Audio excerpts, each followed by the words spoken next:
silenciar sus micrófonos. Hay un gato por ahí.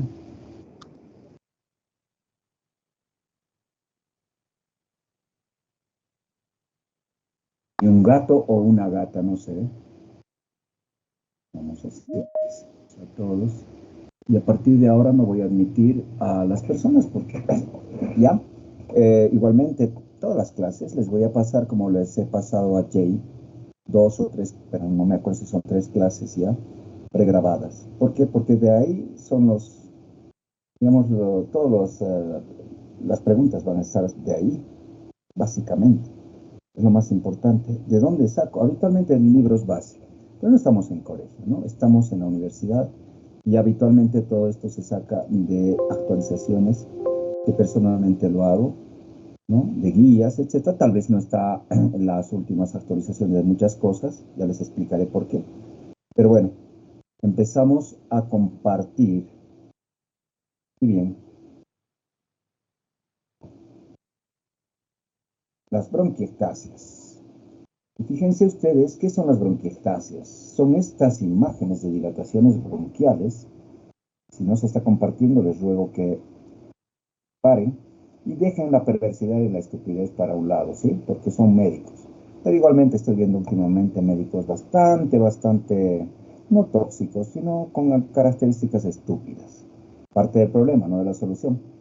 Vemos dilataciones bronquiales, en este caso bastante quísticas, grandes, enormes, que hasta parecen cavitaciones, que están localizadas preferentemente en el lóbulo superior sin secreciones y otras que están en el lóbulo inferior con muchos tapones de moco, con un proceso inflamatorio subyacente y tal vez con secreciones mucopurulentas en su interior, que es el lóbulo inferior. Esto está produciendo compresión del parénquima pulmonar. Además, vemos en este corte de anatomía patológica de un paciente, obviamente que padece por bronquiectasias, la tendencia al colapso de las unidades bronquiales, es decir, que además de haber restricción de los volúmenes pulmonares por pérdida, justamente por compresión de estas bronquiectasias, por retracción cicatrizal, también hay colapso, hay una obstrucción y la mayor parte de las alteraciones ventilatorias que dan estas bronquiectasias son de tipo mixto, es decir, restrictivas y obstructivas. Cuando uno va a la etimología de la palabra, encontramos que bronquiectasias significa dilatación de conductos que se dividen en la tráquea, sí, eso es literal, digamos, ¿no? Que se divide desde la tráquea. Y todos los bronquios con cartílago que tienen un proceso inflamatorio localizado o difuso, en la anatomía patológica van a tener una dilatación de los espacios aéreos con destrucción de la pared, con alteración de la mucosa, de la submucosa y también con tapones de moco, secreciones densas, sobreinfectadas y niveles hidroaéreos. Por definición, entonces, bronquiectasias que forman parte de a todos los que se admiten, les pido que silencien sus micrófonos, ¿sí? Dilatación y destrucción de la pared bronquial irreversible, en ocasiones progresiva, que habitualmente tienen un círculo vicioso de inflamación por metaloproteinasas. Ya vamos a ver qué son estas sustancias que producen lesión, esta lesión o dilatación. Les ruego por favor silenciar sus micrófonos a todos los participantes. Infección, y esto lleva a una inflamación y un círculo vicioso que es hacia abajo. Un vórtex que va hacia mayor pérdida de la función pulmonar, que producen habitualmente, como les mencionaba, una obstrucción bronquial, pero normalmente suele ser un trastorno mixto de la ventilación. La importancia de estudiar estas enfermedades llamadas huérfanas es que hay muchas causas que producen estas enfermedades y lamentablemente esto no se ha estudiado correctamente en un principio y cada vez se tiene, por lo menos en neumología, mayor atención a este tipo de patologías. La verdadera de esta dimensión va a ver que lamentablemente el pronóstico y sobre todo la calidad de vida de estos pacientes están bastante deterioradas. Una vez más les pido que silencien sus micrófonos por respeto a todos nosotros. Les pido a todos, ¿sí? Gracias. Se estima una cantidad innumerable en Estados Unidos y en otros países más todavía, ya que esta enfermedad suele ser secundaria en adultos a infecciones graves. Por ejemplo, ¿cuáles? La tuberculosis. Por ejemplo, ¿cuáles? Neumonías graves de la comunidad. ¿Ok? Esta condición es más frecuente en mujeres que hombres, pero no tanto, sino una proporción 2 a 1. Esta enfermedad aumenta con la edad, aunque también se ve en personas en recién nacidos que tienen una característica especial o en infantes. Es diferente la etiología en niños que en adultos. Y lo que más da, aunque no crean, es una demanda de costos económicos, de atención y hospitalización, uso de antibióticos que ustedes van a ver, es una increíble cantidad de dinero. La prevalencia no se conoce y probablemente varíe. Se ha estimado en 50 o un poco más por cada 100.000 adultos, ¿ya? Con un coste, perdón, voy a volver atrás, habitual por paciente de casi $15, ¿ya? Anual por paciente. Calculen ustedes la cantidad de dinero que se puede ir en la seguridad social y en la salud de nuestro país, que está totalmente desequilibrada, y ustedes cuando empiecen a participar como médicos internos y se vuelvan esclavos, ¿no? Entonces van a darse cuenta de la realidad. Cuando bajen de su nubécula, cuando salgan de su zona de confort, cuando pisen tierra, se van a dar cuenta realmente qué es los costos económicos en salud y qué es el sufrimiento en salud, que también es algo que no se mide, pero que incide en la calidad de vida de los habitantes. Las diferencias de las llamadas bronquiectasias, fibrosis quística y no fibrosis quística, hay que hacerlas, ya que esta enfermedad fibrosis quística no se ve muy frecuente en nuestro medio, es muy prevalente en otras regiones, inclusive cercanas a Bolivia, como la Argentina, como Chile, Brasil, donde la fibrosis quística cursa con bronquiectasias, pero se presenta habitualmente en edades jóvenes, con una distribución predominante de las bronquiectasias en lóbulos superiores. Los volúmenes pulmonares suelen estar grandes. Suele ser una mutación genética del factor transmembrana, ya que se llama así, justamente las glándulas exócrinas, de las glándulas que producen moco, ¿no? Y también algunas otras glándulas, como por ejemplo las pancreáticas. Entonces, la mucoviscidosis, la llamada también fibrosis quística, es una enfermedad que se caracteriza por presentarse en edades tempranas de la vida, en un grupo, digamos, racial especial, caucásicos habitualmente, donde el paciente debuta con síntomas respiratorios.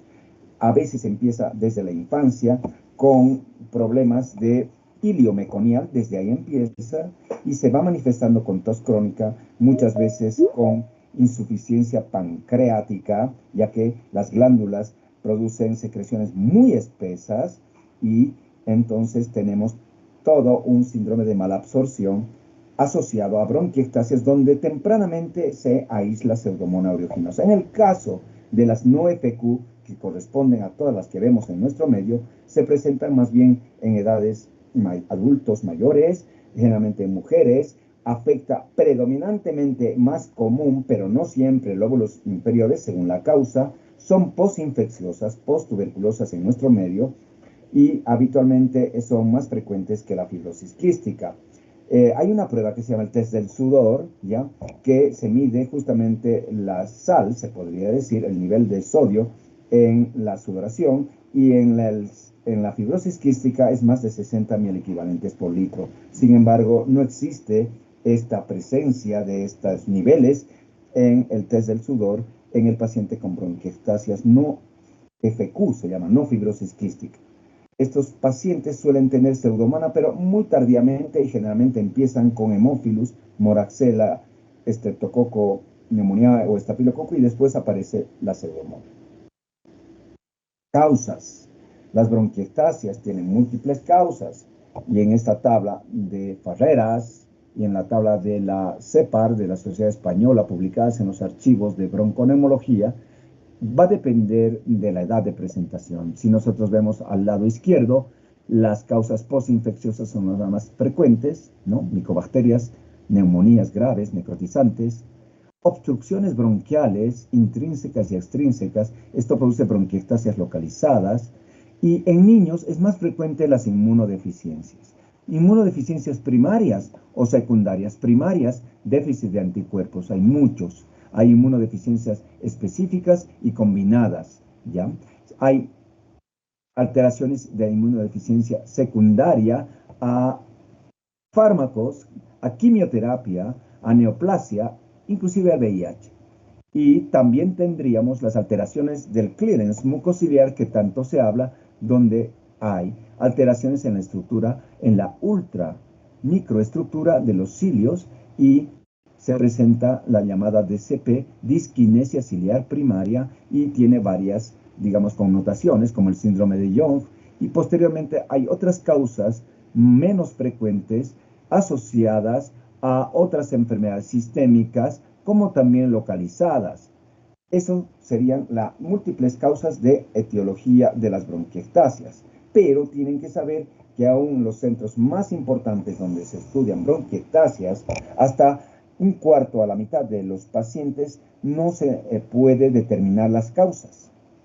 Las numerosas etiologías, sobre todo en los niños, se han visto que pueden ser, como les decía yo, en alteraciones de la inmunodeficiencias común variable o localizadas. Hay otra, digamos, publicación donde se ve que las causas idiopáticas, ¿no?, según los autores, varían desde el 26 hasta el 53%, siendo las primarias siempre, o las principales, las más importantes, las posinfecciosas. Las inmunodeficiencias son mucho más frecuentes, les decía, en niños y se sospecha tempranamente por procesos repetitivos infecciosos. Y, por ejemplo, el déficit de globulinas como causa de bronquiectasias, pues uno, cuando no ve las causas habitualmente de bronquiectasias, uno dice, caramba, debe ser deficiencia inmunológica. ¿Y cuáles son, digamos, la calidad de la evidencia? Déficit de inmunoglobulinas, disquinesia ciliar primaria. Hay una causa que vemos con relativa frecuencia, que es la aspergilosis broncopulmonar alérgica, y también vemos como los síndromes de aspiración, broncoaspiración, pero no masiva, los síndromes aspirativos, el reflujo gastroesofágico, alteraciones en pacientes neuromusculares, neurológicos, van produciendo bronquiectasias en sitios, sobre todo, más declives del pulmón. Acá podemos ver una deficiencia de anticuerpos, ya, donde suele haber, digamos, déficit de IgG, inmunoglobulina G, que está asociado también a otras alteraciones, en algunos casos, como déficit de IgA. ¿Cómo se presenta esto? Se presenta con neumonías recurrentes, con bronquiectasias secuelares persistentes. Habitualmente hay historias de neumonía recurrente en el niño, donde el paciente tiene una tos generalmente húmeda, donde el paciente tiene episodios de bronquitis con sobreinfección bacteriana, más de 3 episodios por año. En estos pacientes con esa tomografía, uno tiene que empezar a pensar que algo está mal en su inmunología, sobre todo si no hay alteraciones de broncoaspiración o no hay sospecha de aspiración de cuerpo extraño, y uno tiene que ir a investigar esta situación. Las inmunodeficiencias primarias son patologías raras y habitualmente tienen una prevalencia de 1 por cada 25 a 50.000 nacidos nuevos, con un retraso significativo en el diagnóstico porque uno no lo sospecha y vamos pasando a los pacientes de médico en médico, a menos que el médico pediatra se dé, digamos, tenga la chispita de darse cuenta que podría ser y empieza a hablar con el familiar y con una inmunóloga, entonces podremos tener la sospecha diagnóstica de este síndrome de inmunodeficiencia, donde esto habitualmente va empeorando cada vez más, mayor internación, mayor costos al sistema de salud, ¿ya? La medicina interna en los adultos muy pocas veces nos ocupamos, y lo debo decir haciendo una autocrítica, ya que habitualmente no estamos haciendo en muchos pacientes dosaje de inmunoglobulinas en pacientes con neumonía de repetición o bronquiectasis. Bien, estas inmunodeficiencias generalmente cursan con un círculo vicioso. ¿Cuál es? Déficit de inmunoglobulina, digamos, primaria de anticuerpos, hay alteraciones de las defensas, disregulación de la inmunidad, con una inflamación crónica bronquial, alteración de la arquitectura bronquial, empieza a haber déficit del clearance mucociliar, donde facilita la colonización y las sobreinfecciones bacterianas, las mismas que van a alterar las defensas, van a producir proceso inflamatorio, alteración de la estructura, clearance mucociliar cada vez más alterado, sobreinfecciones mayores, cada vez con bacterias, inclusive, como les estaba mencionando, la pseudomonas en la comunidad. Una de las de relevancia más frecuente en el adulto son las inmunodeficiencias común variables, que es una inmunodeficiencia primaria, digamos, que se empieza a presentar en la niñez como un primer pico de sobreinfecciones, el paciente llega a controlarse y después empieza como una segunda o tercera década de la vida a tener el otro pico de presentación de sobreinfecciones y se mide la inmunoglobulina total, que normalmente es menos de 300, y la IgG menos de 250, con cifras de linfocitos B normalmente presentes.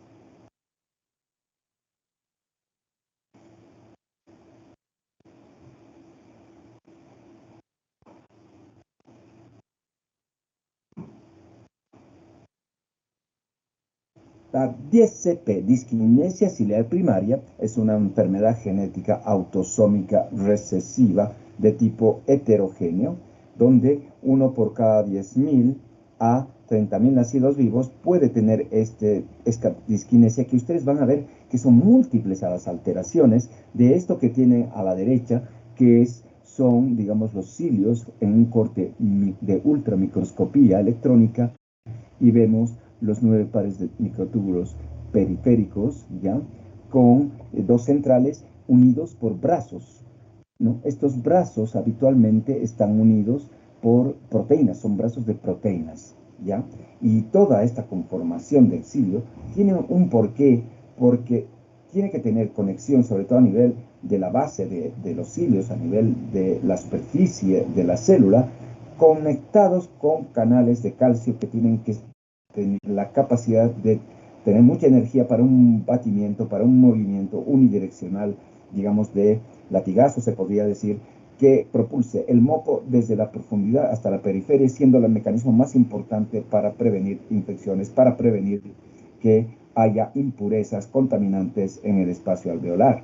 Y este normalmente es el esquema donde tenemos los microtúbulos periféricos y centrales unidos por estos brazos que se llaman espinas radiales a la parte media, y si ustedes se fijan también hay unos brazos de los microtúbulos completos periféricos, ¿no? Donde estos microtúbulos de tipo A tienden a unirse a los otros que son incompletos, que están como armando una cadenita para poder hacer a través de estos brazos de dineína y estos de nexina y dineína, el movimiento sincrónico unidireccional. Cualquier alteración, que hay múltiples en esta conformación ultramicroscópica, van a dar una disquinesia, van a dar una alteración de la movilidad de este cilio, produciendo una tendencia a tener sobreinfecciones desde temprana edad. ¿Cómo se puede diagnosticar con microscopía electrónica? Se hace una biopsia de la mucosa bronquial o de la mucosa de más arriba, inclusive, porque estos pacientes no solo tienen bronquiectasis, suelen tener rinosinusitis, y se puede ver que en este cepillado o biopsia nasal, que tendría que ser buena, donde se pueda ver más de 100 cilios, se haga un corte de microscopía electrónica y se vaya viendo que la conformación de estos sea correcta. Miren ustedes que hay alteraciones entre algunos cortes donde acá no tenemos los brazos de dineína, donde no tenemos los brazos de dineína y donde faltan muchas veces los de nexina. En los pacientes desnutridos que además son alcohólicos, que tienen hábitos tóxicos como la drogadicción y también en los pacientes que tienen enfermedades crónicas como la cirrosis hepática. Entonces la microscopía electrónica detecta muchas alteraciones en esta conformación de los microtúbulos y los brazos de nexina y adeneína y hace el diagnóstico. Un cribado para hacer esto es lo que hacíamos, bueno, en algún momento en estos pacientes donde no se conoce la causa, les colocamos en posición sentada con un espéculo nasal en el segundo cornete, una pequeña dosis o media tabletita de sacarina y tendríamos que esperar que en cuestión de no más de 30 minutos el paciente sienta el sabor dulzaíno por el transporte, ¿no?, del clínex mucociliar. Y si no lo siente, caramba, estamos ante una probabilidad, pero lamentablemente no es sensible por múltiples motivos. Hay síndromes como el de Cartagener que además están asociados a bronquiectasias con sinusitis, situs inverso, llamado dextrocardia muchas veces, y estas bronquiectasias son de predominio de lóbulos inferiores, y estos genes que están bien estudiados están en cromosoma 9, 7 y 5, y esto también debe estudiarse en los niños que nacen de estos pacientes. Algunos pueden tener también no solo los cilios, sino también los flagelos, por lo tanto, puede haber una, digamos, infertilidad, y ya sea por el flagelo de espermatozoide alterado o por las células ciliadas de esta parte de la trompa de falopio que también producen en la mujer una esterilidad primaria. El 50% de la disquinesia ciliar primaria en Cartagener tienen esta situación que acabo de mencionar, que no solamente los cilios pueden tener alteración, sino también el movimiento de los flagelos, en este caso de las células de los espermatozoides.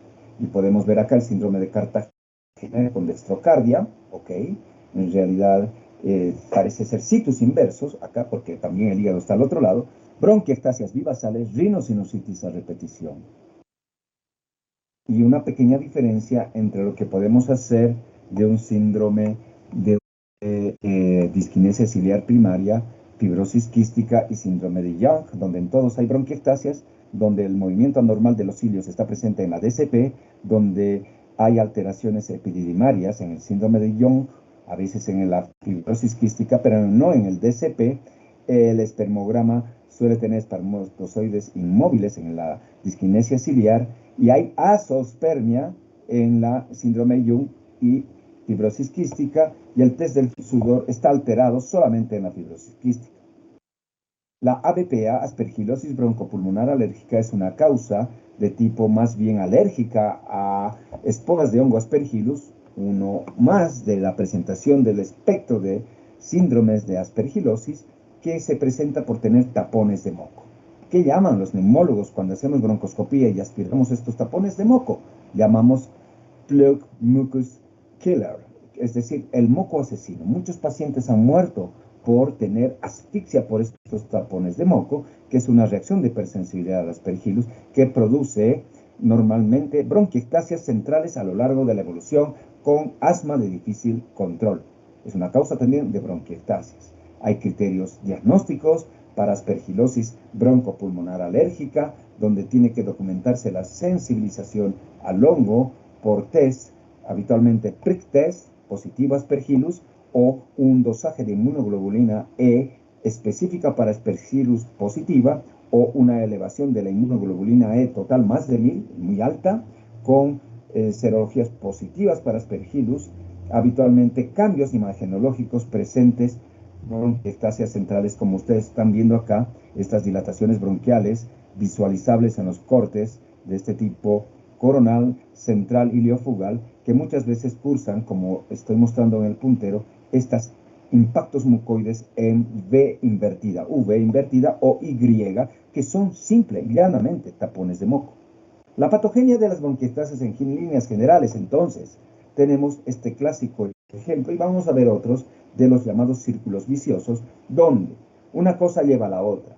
Una cosa que habitualmente puede ser una... A ver, empecemos por la lesión epitelial.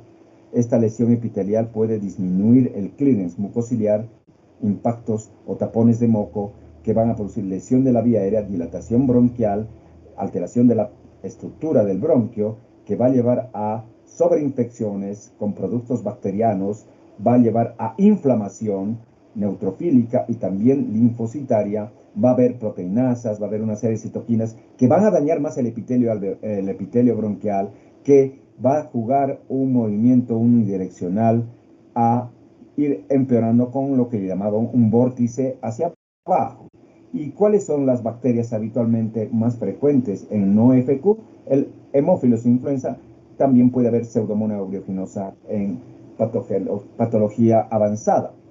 Este biofeedback positivo que les he mencionado de inflamación, infiltración leucocitaria, progresión del daño estructural, bronquiectasias, lesiones enzimáticas por parte de leucocitos y también de las enzimas de las bacterias, con mayor tendencia sobre infección crónica por Pseudomonas haemophilus, que va a producir más inflamación, es parte de la patogenia de las bronquiectasias. Y esto ha salido último en los nuevos congresos europeos, sobre todo de bronquiectasias, donde hay una gran interacción, no solamente de tipo, digamos, en un solo círculo,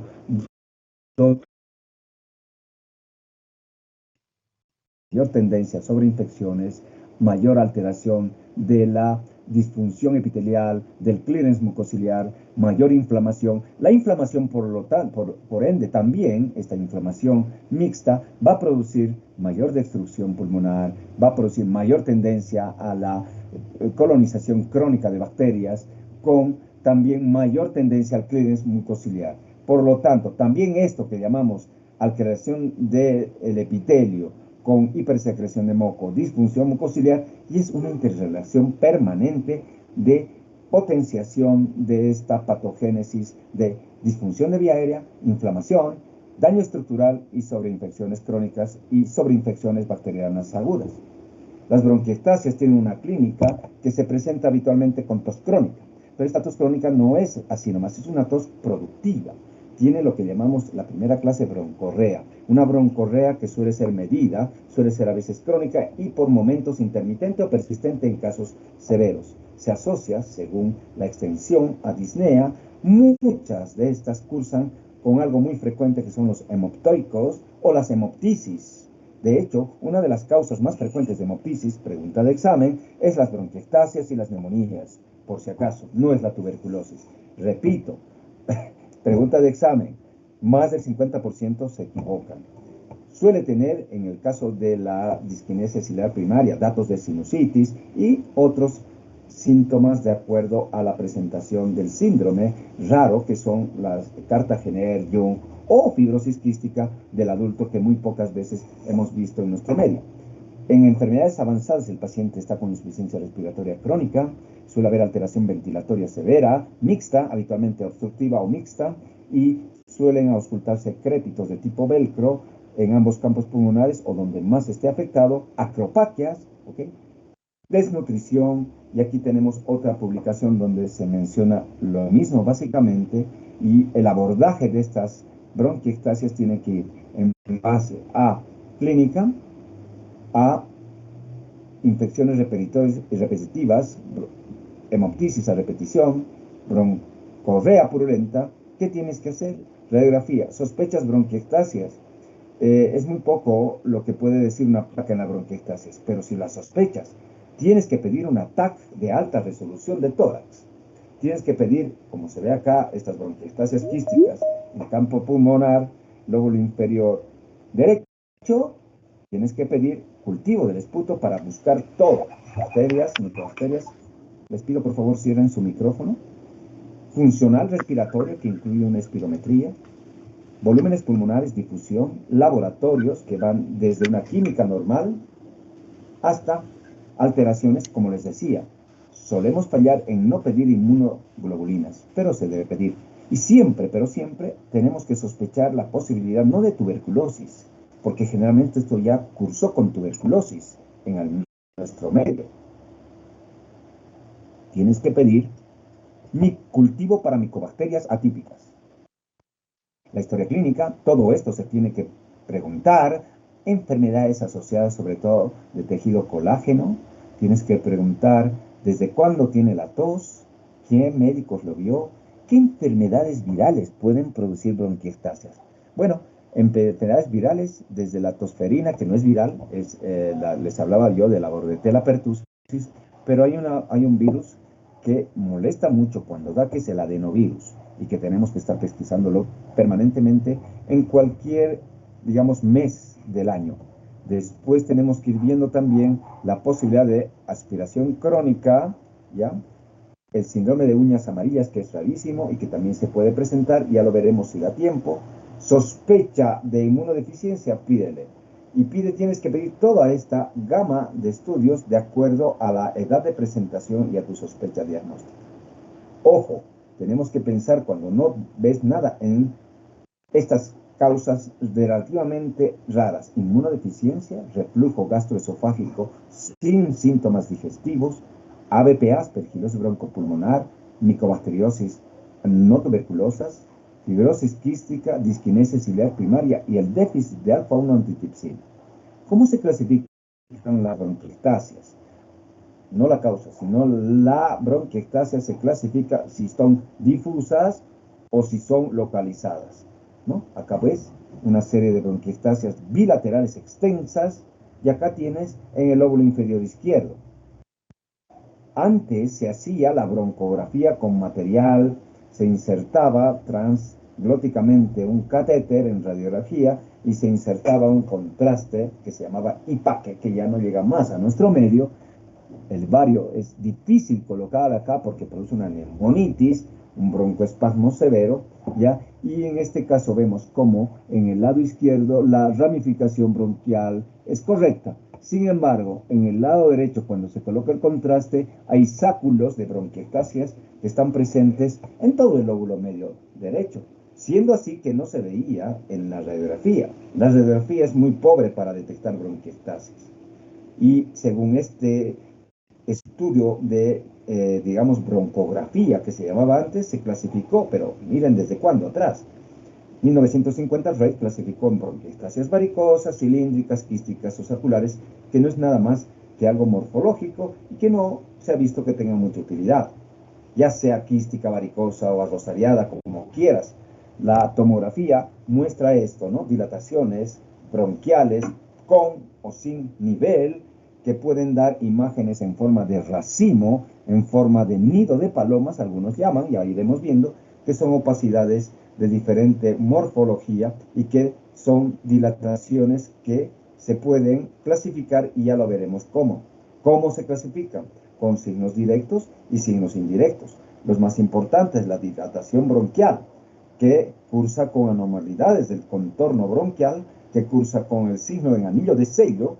Está su vaso sanguíneo y su dilatación bronquial desproporcionada al vaso. No hay una proporción 2:1, digamos, ni 1:1, sino más de 2:1 a favor del bronquio, con la imagen en perlas, con la imagen de quistes arracimados, la falta del afinamiento bronquial, sino la persistencia del mismo lumen bronquial en la TAC de alta resolución, visualización de bronquios periféricos que se siguen viendo y no están, digamos, afilados hasta menos de 1 centímetro de la pared costal. Eso no son datos de dilataciones bronquiales irreversibles, signos directos. E indirectos tenemos engrosamiento peribronquial, impactos mucoides, patrón en mosaico, nódulos centrobulilares, en el llamado también Albor en brote, atelectasias y áreas focales de atrapamiento aéreo. Acá podemos ver algo muy frecuente, que es el índice broncoarterial mayor a 1, donde el bronquio está dilatado más que la arteria, mayor a 1. Normalmente debería ser una proporción 1:1, pero acá vemos dilatación bronquial con una pared gruesa y el anillo en sello, que son características de unas bronquiectasias, en este caso parecen difusas. Y ni hablar de este nido de palomas, donde obviamente hay dilataciones bronquiales, hay anillo de sello, hay tapones de moco. Y según la puntuación Valla, modificó la gravedad de las bronquiectasias en imágenes, ¿no? Puntuando desde 0 a 3, siendo la gravedad con respecto, digamos, a El diámetro de las mismas, ¿no? Leve, moderada y severa, el engrosamiento peribronquial ausente, leve, moderado y severo, la extensión, los tapones de moco, presencia de saculaciones, etcétera, etcétera, bullas, y se van puntuando, y también la asociación de colapso o condensación. Y de acuerdo a esto, los imagenólogos decían que podía ser grave, ¿no? Si tenía, digamos, gravedad. Esto es un ejemplo.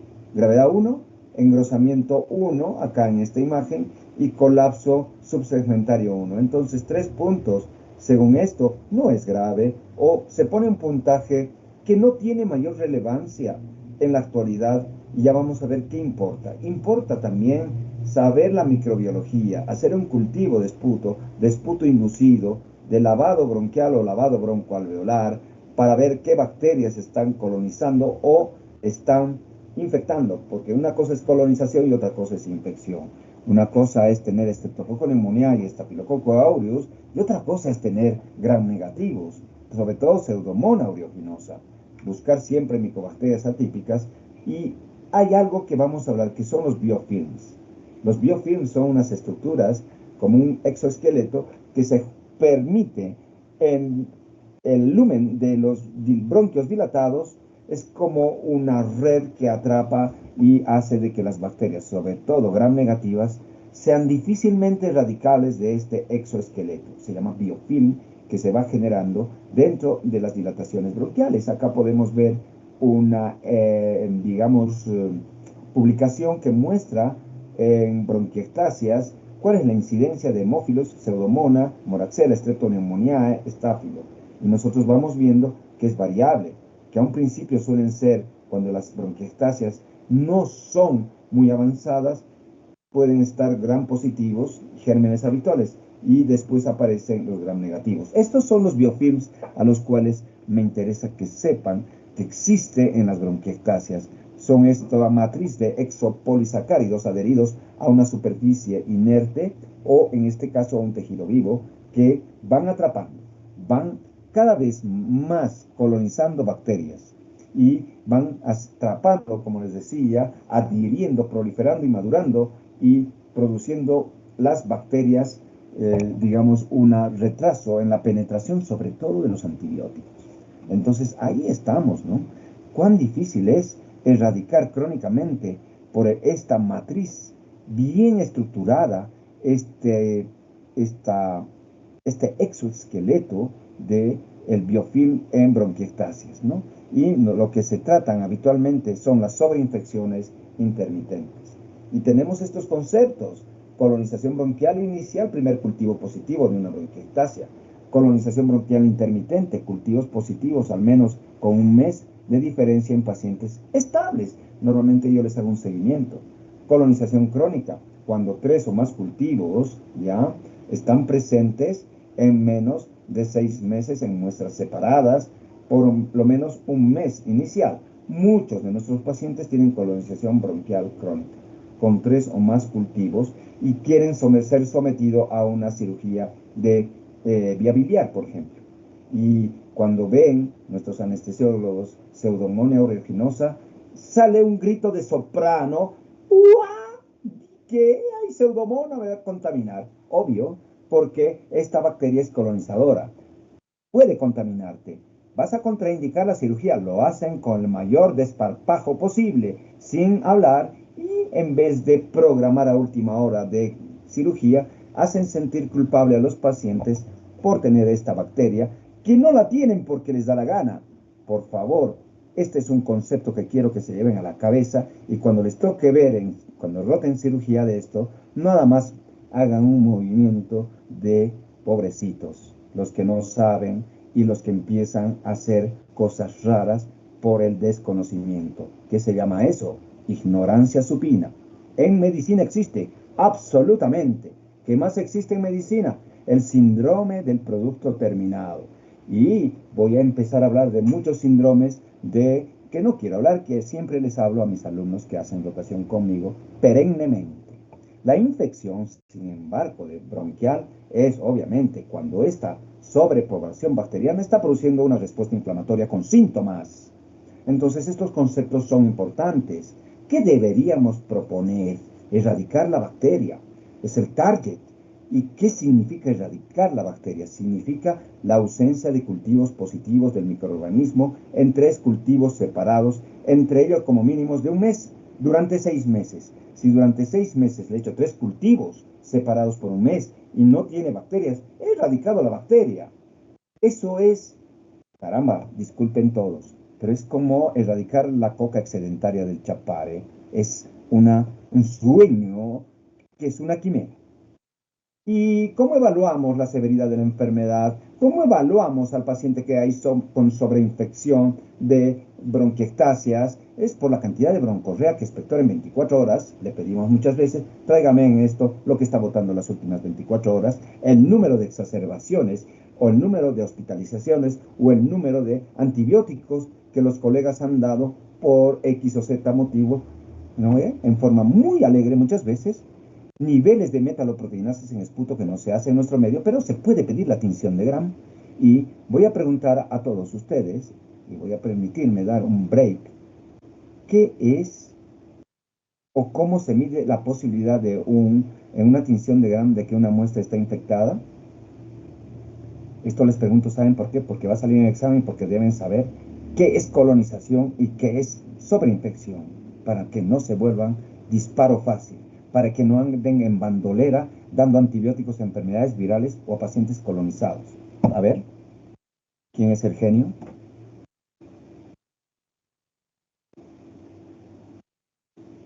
Hello. ¿Cómo te puedes dar cuenta con una tinción de Gram? ¿Mm?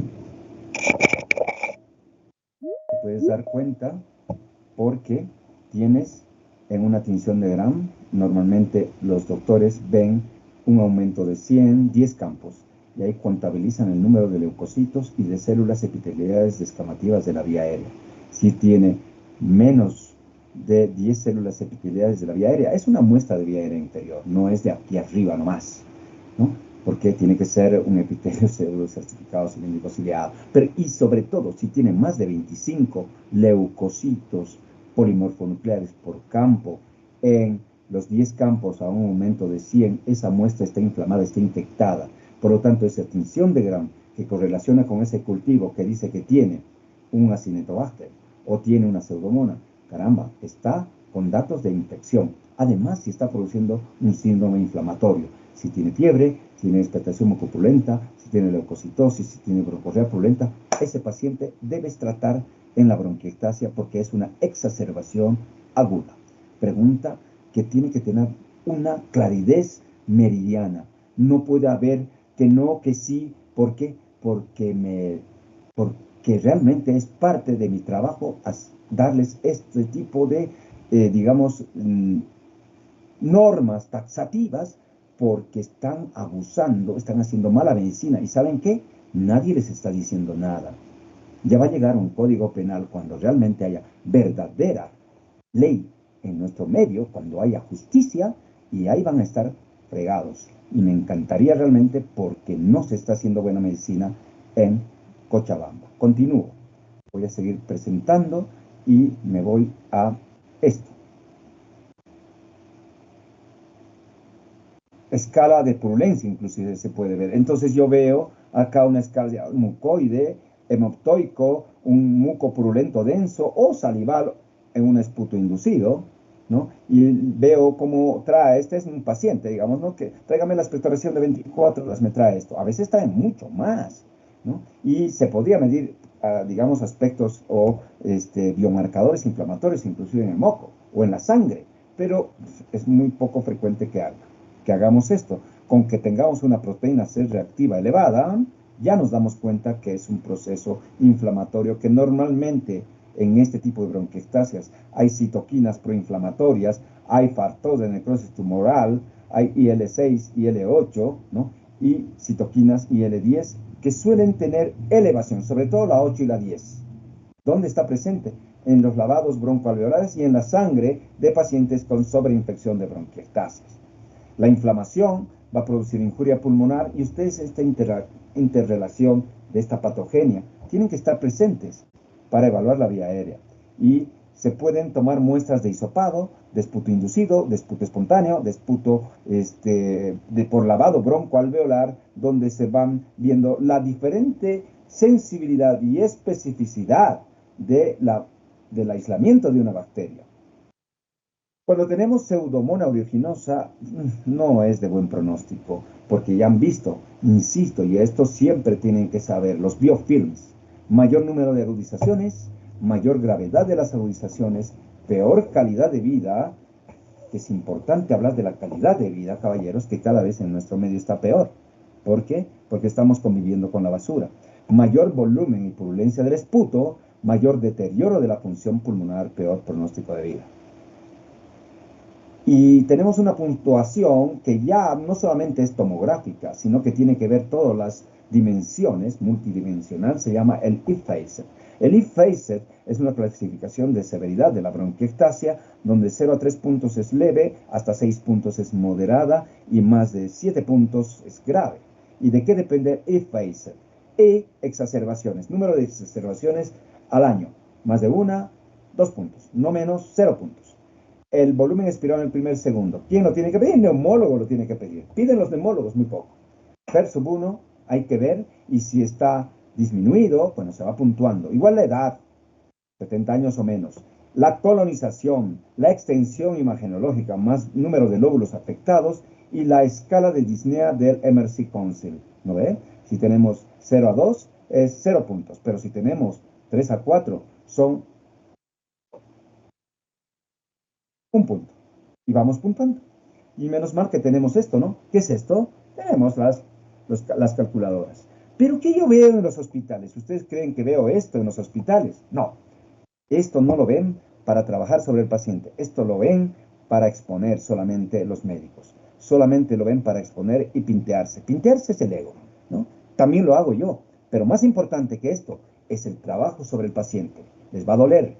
Es molesto. Sí. Pero lo más importante es el trabajo sobre el terreno. Tu trabajo se mide por la calidez y la calidad de atención. Otros administradores te van a medir por papeles. Bendita, maldita burocracia. Te van a medir por papeles. Tú te tienes que dividir en dos partes. Una parte médica y la otra parte burocrática. Lamentablemente, en el socialismo del siglo XXI, la parte burocrática tiene un peso absoluto. ¿Por qué? Porque así piensan estos señores, si se puede decir como tal. Entonces vas puntuando estas herramientas que ya lo tienes en los smartphones, en las aplicaciones que deberías descargarlo, pero no se utiliza, no se utiliza. Y nosotros vamos viendo, de acuerdo a esto, el puntaje, ¿no? Que ya les he mencionado, que tiene que ver con inclusive la probabilidad de muerte y la frecuencia de hospitalizaciones de acuerdo al puntaje. Si es leve, la probabilidad que se muera a los 4 años por bronquiectasias es relativamente baja, 5.3%. Si es moderada, 11.3%, frecuencia mortalidad. Y si son severas, hasta el 30% de probabilidad de que se mueran, con un 80% de frecuencia de hospitalizaciones. Un montón. ¿Y eso qué significa? Lo que ustedes entienden, más plata, más plata. ¿Cuándo realizar una broncoscopía en bronquiectasias? No siempre tiene valor diagnóstico. Podemos hacer un esputo inducido o cultivar un esputo espontáneo. Se tiene valor cuando tienes una broncoscopía en una bronquiectasias localizadas, llamadas posobstructivas. Puede haber una estenosis bronquial, un cuerpo extraño, indicación formal de broncoscopia. Hemoptisis, atelectasias, obtención de material, que eso ya les he dicho es relativo, y la toilette. La toilette yo lo hago para mejorar la calidad de vida de los pacientes en algunos pacientes. ¿Y qué se halla habitualmente? Deformación de la luz, se encuentran coalescencia de anillos traqueales, estrías longitudinales, datos de bronquitis crónica, y voy a pasar a mostrarles esto que ojalá pueda darse, donde pasamos a ver la broncoscopía, árbol bronquial derecho, secreciones MP, mucopurulentas, lóbulo superior derecho, secreciones MP, hay antracosis, hay bronquitis crónica, secreciones densas MP, y ¿qué hago? Aspiro. Aspiro, cultivo, hago limpieza y descarto que no tenga estenosis digamos, anatómica o cuerpo extraño o tumor.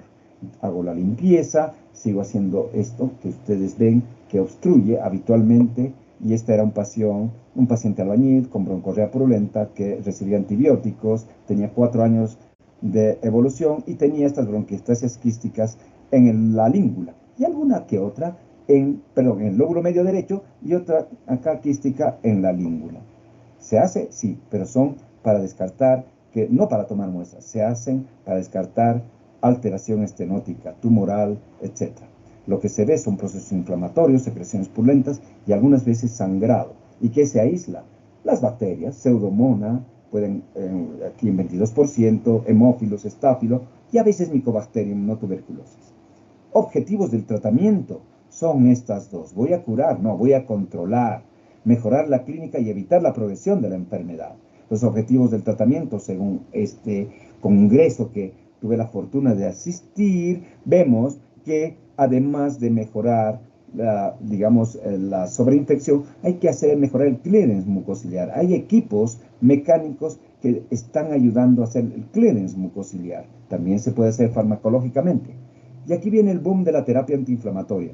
No solamente debemos pegar antibióticos, sino también en moduladores de la inflamación. Y un gran inmunomodulador, sobre todo cuando hay colonización por pseudomonas, es los macrólidos. Hay terapias de inmunomodulación para disminuir la sobreinfección de pseudomonas con macrólidos. Los corticoides inhalados también forman parte de la terapia inhalatoria.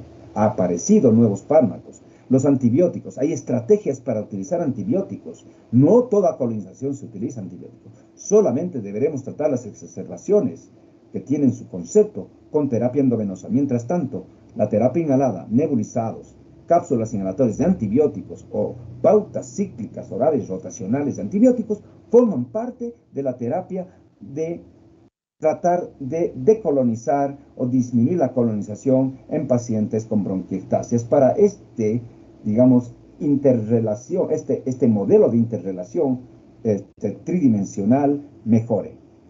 Y ya va a terminar mi tiempo, voy a terminar rápidamente y les voy a pasar lo que corresponde en audio, en video con audio, el tratamiento de colonización inicial por pseudomonas.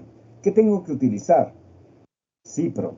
¿Cómo? 750 cada 12 horas. Solo, habitualmente con un antibiótico de tipo aminoglucósido inhalado. Tobramicina lo ideal. Costos, no les digo porque es una fortuna.